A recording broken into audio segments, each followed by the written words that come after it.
Welcome back. I'm so sorry for the delay. Today we're going to talk about solo travel, solo motorcycle adventures. I've been traveling solo ever since I got into motorcycles. I've learned to ride a motorcycle very late at the age of 24, and it was very hard for me to find the people who share the same passion. And by the time I found the people whom I can ride motorcycles with, I had already fell in love with riding solo. For those who don't know, let me give you a short introduction as to my experience as a solo motorcyclist.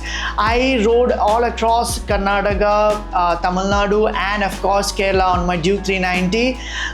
Because you discover motorcycles the best way to travel to get from one place to another, then you sort of boycott all the other mode of transport. And I got the Himalayan 411 second hand, the BS31 version, no ABS, no safety features, and I took that motorcycle and did an all India ride covering 22,000 kilometers, spent around 3.5 months on the road, and that travel was an eye-opener for me. I fell in love with riding solo and being out on the road all alone.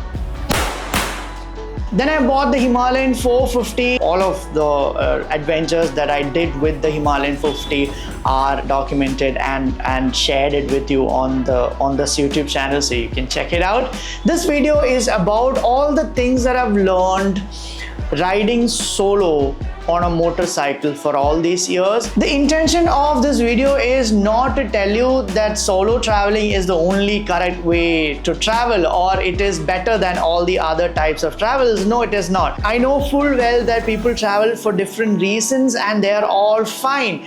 But if you are a person who likes to travel solo or are a person who dream of traveling solo and not being able to do that because you constantly think about what if that happens, what if this happens, and what if is it even safe to be out there alone. If you are a person thinking of all of this, and this video is sort of a motivation for you to go ahead and take that leap. And that's exactly where we are starting from. Solo travel pushes you out of your comfort zone. I know that it is intimidating to be out there all alone, but once you do that, it's so freeing. You know what? If you are in a group of people and traveling with a group, you are in a bubble. No matter whether you're traveling with some of your close friends and all, you always perceive the world around you as something outside of you. It is always you in a bubble against the world. That's how you perceive. But when you are traveling solo, that wall sort of breaks and that distance fades and you're not the outsider anymore. You become a part of the landscape, the people, and you start observing, you start learning, and you start connecting. And the anthropologist in me loved that. I'm not saying that group rides are bad or anything. For me, I guess riding with a group is stepping out of my comfort zone now. I am so comfortable riding on my own. Riding solo also means that you have to handle everything all alone. Like you have to do it like all the way from packing the bags in the morning and actually finding a place at night, and whatever happens in between. If something goes wrong, you have to handle it, and physically and emotionally you'll be on your own and you'll have to deal with it, and that is a task. And once you do that, you become more responsible, you'll be more disciplined, you feel like you can deal with tough situations better, and you will be a stronger human being, not just a rider, but as a person you'll be a lot more stronger. If you think about it, most of our opinions are borrowed, right? We get it from social media, we get it from books, we get it from news, and get it from second-hand sources. But when you're out there and traveling, you get to experience things firsthand, and that sort of helps you to build your own world view, not based on assumptions, but based on lived reality.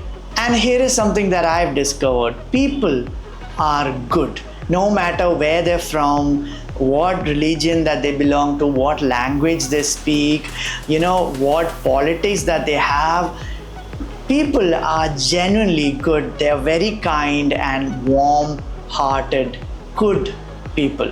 And that's really hopeful, because all we hear every day on the news and on social media, on the internet, is that this negativity, right? It's bad people doing bad things. There are bad people, but most of them are good people with good intentions. We often believe that the world revolves around us, right? Our goals, our routines, our problems. And when you go out there and travel, you see people dealing with much bigger issues and much bigger problems than us, and then having a big grin on their face.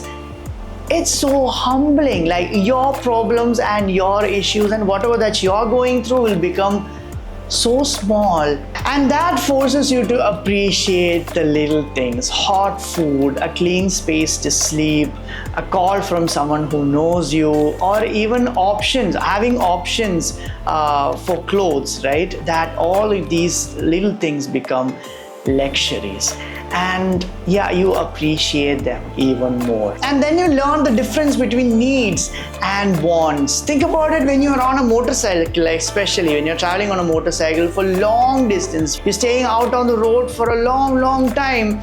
You can't take your whole house with you, right? Especially on a motorcycle, there is very limited space on a motorcycle, how much you can carry on it. And if you take too much of stuff, then the motorcycle becomes too heavy, and it affects the whole experience of travel, right? And you sort of learn to live with whatever you have. You start living in the moment. Like, we always plan ahead. Some people live in the future, always we have to do that, we have to do this. And some people always live in the past, what happened before, some of the worst thing that happened before, or some of the good things that happened before. It's nice to do that, but how many of us actually live in the present? We forget to do that. And solo travel forces you to do that, because when you're riding a motorcycle, when you're traveling, you have to be in the moment, you have to be there. And when you're doing something, you always are living in the moment, and that is very important. And that is only for solo traveling, and traveling in general. That's the only, it'll let you do that. And that brings us to the last, and definitely not the least, point of my learnings of traveling solo over the last few years is you learn to let go. I sometimes feel that the whole solo travel is an act of letting go. You let go of your home, you let go of the people that you love, you let go of the familiar places, you let go of your favorite food, and once you start your travel, then the road becomes your home, and then you meet a lot of people, a lot of places that you liked, and you begin to love these places. And nothing is permanent. Like, everything is temporary.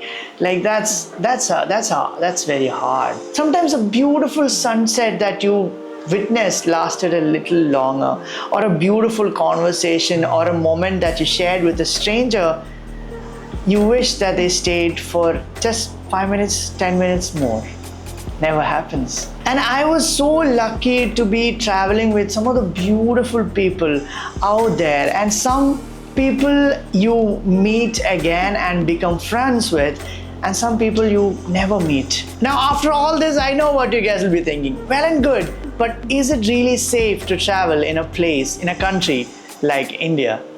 I can only tell you from my experience, it is absolutely 100% safe to travel solo in India. I would highly suggest avoiding night travels. I wouldn't recommend that at all, especially when you're alone, but other than that, it's pretty safe. The thing with bad experiences is that you wouldn't forget the bad experiences that you had. I had 3 of them.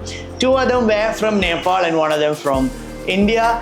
And nothing against Nepal. I love Nepal, don't get me wrong, but it's just happened. I can barely call them as bad experiences. I would call them unpleasant experiences.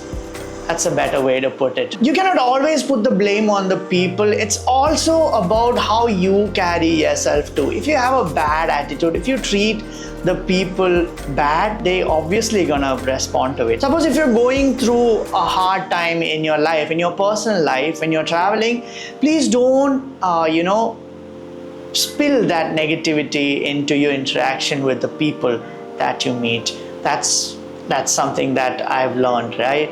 Because they don't know what you're going through. They only gonna judge you on how you treat them at that moment. So that's very important. And one thing that I've learned, the best tool when you're traveling, it's not something materialistic. That's the best part. It's a genuine smile. You have no idea how much impact a simple smile from your heart really makes. They can build connections, start conversations, and build trust, which is really important, especially when you're talking to strangers. What I've noticed that especially in remote places and all, if you're going and talking to people with all your helmet, goggles, riding jacket and all of that, people will obviously get intimidated. That's not what you wanted to do, right? You might be a good person, you might be polite, you might be smiling under the helmet, but if you are wearing all of this covered and all of that, people will get scared. That's something that you don't want to do. So if you're a person who wants to get out there and travel solo, please do. It's challenging, it's not easy, but it's definitely fun. And once you get the taste of it, then it's very hard to let go of it. You fully embrace it and you will find it difficult to ride or travel with other people. You might even discover a whole new world or a new version of yourself, maybe. Who knows? Bye.